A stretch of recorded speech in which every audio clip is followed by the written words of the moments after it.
Hey guys, Ayurveda life में आपका स्वागत है। फर्स्ट पार्ट में थोड़ी सी मिस्टेक हो गई थी, तो उसके लिए मैं माफ़ी चाहती हूँ। अब ऐसा नहीं होगा। तो अब हम कंटिन्यू करते हैं अपना, ये हमारा पार्ट वी है, तो इसमें हम कंटिन्यू करते हैं, यहीं से करेंगे चरक संहिता से। तो फिर चरक संहिता, इसमें कितने टोटल स्थान बताए गए हैं? 8। अध्याय कितने बताए गए हैं? इसमें 20। और चरक संहिता को कितने पार्ट में बांटा गया है? तो इसको 2 पार्ट में बांटा गया है, पूर्वार्ध और उत्तरार्ध। तो पूर्वार्ध और उत्तरार्ध हम कैसे याद रखेंगे?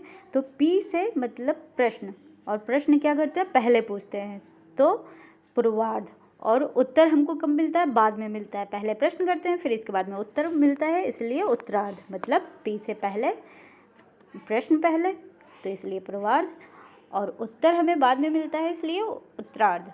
अब बात करते हैं कि पूर्वार्ध में कितने स्थान और अध्याय हैं और उत्तरार्ध में कितने स्थान अध्याय हैं।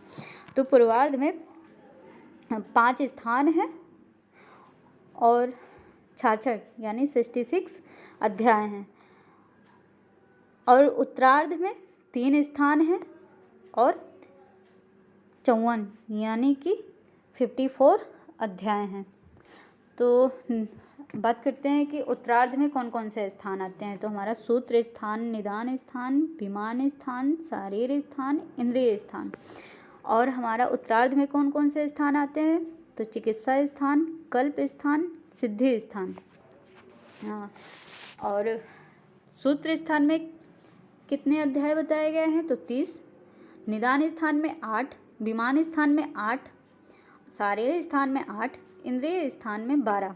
और वहीं इधर बात करें उत्तरार्ध में, तो चिकित्सा स्थान में 30, कल्प स्थान में 12, सिद्धि स्थान में 12। अब हम इसको कैसे याद रखेंगे? तो इसकी मेरे पास ट्रिक है। हाँ, जैसे पूर्वार्ध और उत्तरार्ध दोनों में 30-30 चैप्टर हैं। सूत्र स्थान में 30, चिकित्सा स्थान में 30। तो इसको हम कैसे याद कर सकते हैं? इसका ट्रिक है सूची 30। मतलब जो गांव में होती है, मतलब गांव में कहीं भी, मतलब जो सूची, मतलब कि कोई एक लिस्ट तैयार की जाती है, तो वो लिस्ट कितनी है? 30। फिर इसके बाद में बात करते हैं, हाँ, ये निदान, विमान, शारीर स्थान, इसको कैसे याद रखेंगे? तो हम याद रखेंगे NVS8, NBS8 N से हमारा निदान, V से विमान स्थान, S से हमारा शारीर स्थान। फिर इसके बाद में इंद्रिय स्थान। इंद्रिय स्थान को हम कैसे याद रखेंगे? हमारी इंद्रिय कितनी होती हैं? एकादश इंद्रिय होती हैं। तो 11 वो एकादश हमारी इंद्रिय प्लस 1, ऐसे याद रखेंगे कि इंद्रिय स्थान, इंद्रिय मतलब एकादश इंद्रिय प्लस 1। फिर इसके बाद में इधर बात करते हैं कल्प स्थान और सिद्धि स्थान की। तो इसको हम ऐसे याद रख सकते हैं, KS, इसको केस भी कह सकते हैं। तो केस कितने? 12। मतलब कितने किसी के ऊपर कितने केस हैं? 12। तो के से हमारा कल्प स्थान और यस से हमारा सिद्धि स्थान। अब बात करते हैं कि जो ये हमारे स्थान बताए गए, इनको और किस किस नाम से जाने जाते हैं, क्योंकि कभी कभी सूत्र स्थान ना बोल के श्लोक स्थान या संग्रह या फिर आशय स्थान ऐसे पूछ लेता है। तो सूत्र स्थान को किस नाम से जाना जाता है? श्लोक स्थान से, श्लोक, संग्रह या आशय स्थान से। फिर निदान स्थान को व्याधि संग्रह से, और विमान स्थान को मान या निग्रह से। फिर इसके बाद में हमारा शरीर स्थान को आश्रय या आत्मनिश्चय स्थान के नाम से जाना जाता है। इंद्रिय स्थान को अरिष्ट स्थान के नाम से जाना जाता है। फिर इसके बाद में हमारा चिकित्सा स्थान जो है, उसको औषध योग, संग्रह या उत्तम रहस्य स्थान से जाना जाता है। फिर हमारा जो कल्प स्थान है, उसको विकल्प या द्वयस्थ नाम से जाना जाता है। द्वयस्थ स्थान, दिव्य स्थान से जाना जाता है। अब ये जो स्थान है, इसको याद करने के लिए हमारे पास ट्रिक है कि इसको हम कैसे याद करेंगे। तो हमारी ट्रिक है, शनि बिना शरीर इंद्रिय के चिकित्सा कल्प से सिद्धि नहीं हो सकती। मतलब कोई लड़का है, उसका नाम शनि है, तो उससे डॉक्टर कहते हैं कि शनि बिना शरीर इंद्रिय के, मतलब बिना शरीर और इंद्रिय के चिकित्सा कल्प से सिद्ध नहीं हो सकती है, कल्प से सिद्ध नहीं हो सकती है। तो देखते हैं, सा से हमारा क्या हो गया, सा से हमारा सूत्र स्थान हो गया, नी से हमारा निदान स्थान हो गया, वी से हमारा विमान स्थान हो गया, शरीर से हमारा शरीर स्थान हो गया, इंद्रिय से हमारा इंद्रिय स्थान हो गया, चिकित्सा से हमारा चिकित्सा स्थान हो गया, कल्प से हमारा कल्प स्थान हो गया, सिद्ध से हो गया हमारा सिद्धि स्थान। अब बात करते हैं कि इसको ऐसे ही सीरियल वाइज क्यों बताया गया है। इसको ऐसे भी तो बता सकते थे कि सूत्र स्थान, फिर विमान स्थान, फिर चिकित्सा स्थान, ऐसे भी तो बता सकते थे, पर नहीं, इसको भी बताने का एक मतलब कि प्रयोजन है। ऐसे ही नहीं बता दिया गया है कि हाँ सूत्र स्थान के बाद निदान स्थान, फिर विमान स्थान, फिर शारीर स्थान। इसका भी बताने का ऐसे ही एक उद्देश्य है। तो जो सूत्र स्थान है, इसमें अग्निवेश ने आयुर्वेद के जो आधारभूत सिद्धांत हैं उसका वर्णन किया है और इसमें जो इसका जो मतलब संक्षिप्त रूप में इसको सूत्र के रूप में, संक्षिप्त में इसको सूत्र के रूप में यहाँ पे वर्णन किया है। फिर बात करते हैं निदान स्थान की। तो निदान स्थान क्या होता है कि जो हमारा आयुर्वेद है वो क्या है, हमारा चिकित्सा ग्रंथ है, और जो चरक संहिता है ये भी हमारा चिकित्सा ग्रंथ है। तो अगर हम किसी पेशेंट का अगर मतलब उसका ट्रीटमेंट करने जा रहे हैं, उसकी चिकित्सा करने जा रहे हैं, तो सबसे पहले हमें रोग रोगी परीक्षा करना ज़रूरी है। अगर हम रोग रोगी की परीक्षा नहीं करते हैं तो फिर अगर हम उसकी चिकित्सा अगर करेंगे तो चिकित्सा में हमको सफलता नहीं मिलेगी।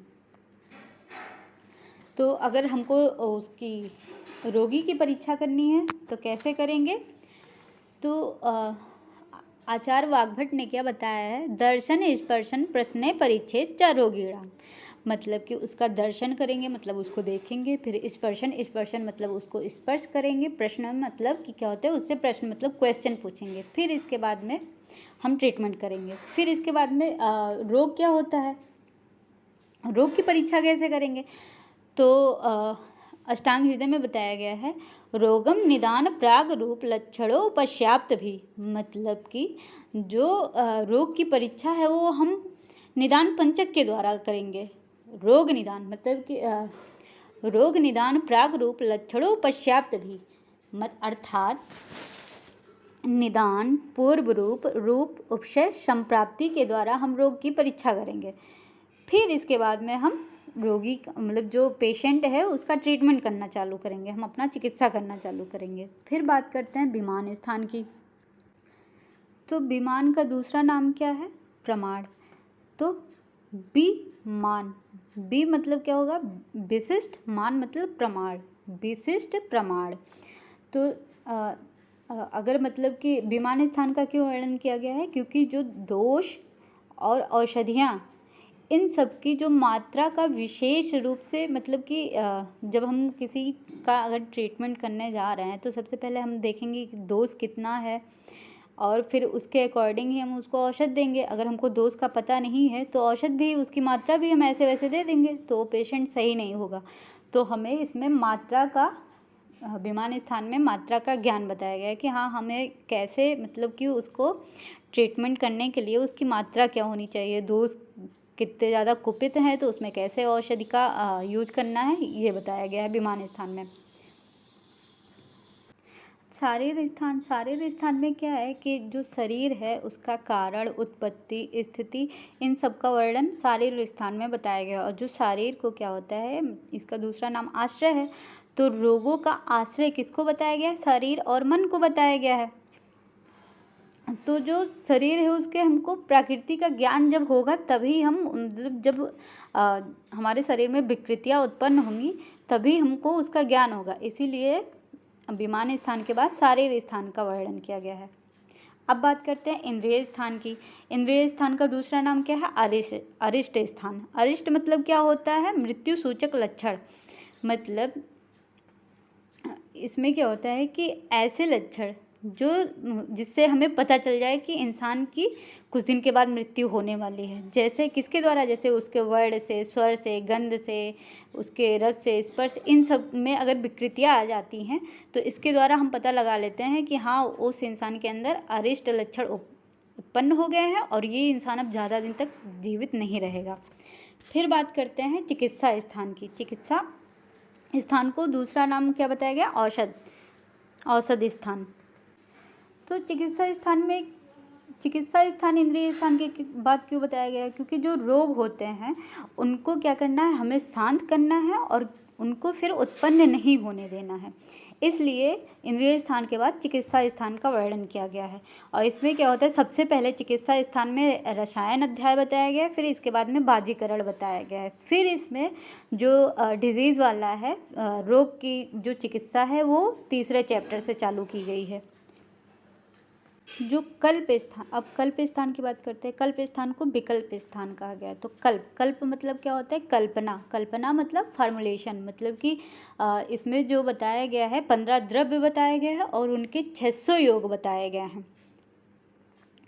मतलब ये है कि जैसे कि हम अगर वमन करा रहे, विरेचन करा रहे, तो कौन से द्रव्य का मिक्स करके कैसे उसको हम वमन कराएंगे, कैसे उसका विरेचन कराएंगे, तो यहाँ पे इसके बारे में वर्णन किया गया है। फिर इसके बाद में आया हमारा सिद्धि स्थान। सिद्धि मतलब क्या हुआ कि हमें सक्सेस मिल गई। तो सक्सेस हमें कैसे मिलेगी?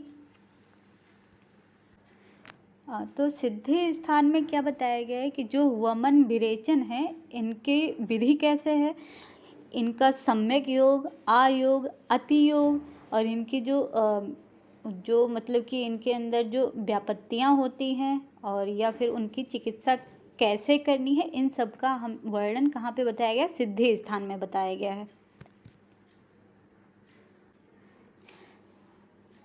अब बात करते हैं जैसे कि जो शास्त्र हम पढ़ रहे हैं, मतलब जो संहिता हम पढ़ रहे हैं, तो इसमें सबसे ज़्यादा इम्पॉर्टेंट क्या है? तंत्र युक्ति का है। क्यों? क्योंकि जो हमारे आचार्यों ने बताया है कि कोई कितना भी शास्त्र पढ़ ले, लेकिन अगर उसको तंत्र युक्ति का ज्ञान नहीं है तो उसका ज्ञान जो है व्यर्थ है।